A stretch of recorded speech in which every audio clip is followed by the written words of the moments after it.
Hi అండి అందరికీ. ఈరోజు మా ఊళ్ళో జరిగినటువంటి కామదహన కార్యక్రమానికి సంబంధించినటువంటి వీడియో క్లిప్పింగ్స్ అయితే నేను నా వీడియోలో ఈరోజు పోస్ట్ చేస్తున్నాను. ఈ కామదహన కార్యక్రమం అనేది నేను అయితే 3 ప్లేసెస్లో చూశానండి. ఒకటి రావుల చెరువు కట్ట, ఇంకొకటి పెంజేరు కట్ట, ఇంకొకటి వచ్చేసి మందాట. ఈ 3 వీధులలో జరిగినటువంటి కామదహన కార్యక్రమానికి సంబంధించిన వీడియో క్లిప్పింగ్స్ యాడ్ చేస్తున్నాను. అలాగే ఈ యొక్క కామదహన కార్యక్రమం అనేది ప్రతి సంవత్సరం పాల్గొన శుద్ధ పౌర్ణమి రోజు నిర్వహించుకోవడం జరుగుతుందన్నమాట. పౌర్ణమి రేపనంగా నిర్వహించుకుంటాము జనరల్గా. పౌర్ణమి రోజు అయితే హోలీ పండగ, అలాగే సాయంత్రం వసంతోత్సవం ఉంటుందన్నమాట. అయితే ఈసారి ఈ పౌర్ణమి రోజైతే గ్రహణం ఉంది కాబట్టి 2వ తారీఖే కామదహన కార్యక్రమం అనేది చేయడం జరిగింది.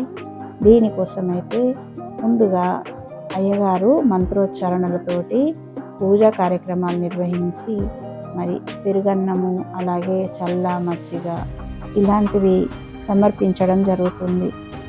ఈ పిడుకలు, చెక్కలు ఇవన్నీ కూడా పేర్చడం జరుగుతుంది. ఇవన్నీ చేసిన తర్వాత పూజా కార్యక్రమాన్ని నిర్వహించి ఆ ఏరియాలో ఉండే అటువంటి వాళ్ళందరూ వచ్చి చక్కగా నమస్కరించి ప్రదక్షిణాలు చేయడం జరుగుతుందన్నమాట. తోచిన విధంగా వాళ్ళు కానుకలు కామునికి సమర్పిస్తారన్నమాట. ఇది కామదహనం చేసుకుంటారు. ఈ విధంగా ప్రతి సంవత్సరం కూడా చేసుకోవడం జరుగుతుందన్నమాట. ఈ రావుల చెరువు కట్టలో ఉన్నటువంటి శీలేశ్వర సిద్ధేశ్వర ఆలయం ఉంది కదా, దాని ముందు ఉన్నటువంటి ఆంజనేయ స్వామి ఆలయం ముందు ప్రతి సంవత్సరం కూడా కాముణ్ణి వేయడం జరుగుతుందండి.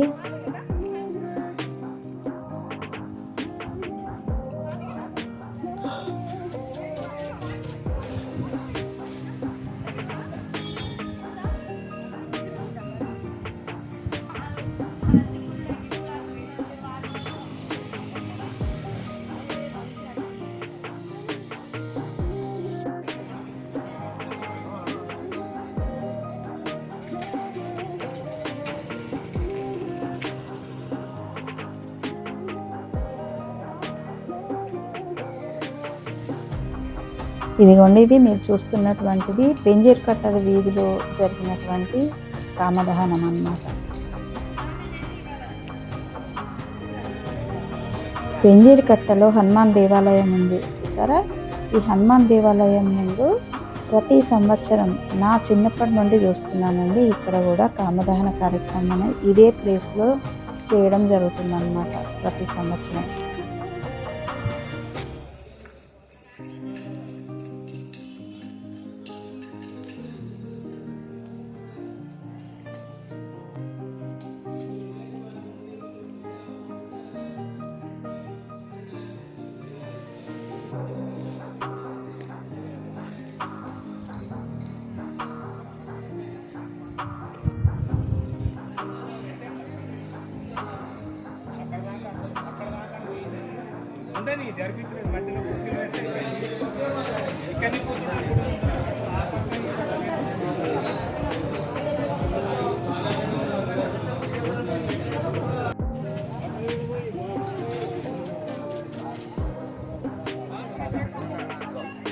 ఇది మందాత వీధిలో జరుగుతుందండి కామదహన కార్యక్రమం.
కట్టెలకు దూరం నుంచి పూర్తి ఇబ్బంది అవుతుంది.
Nadam.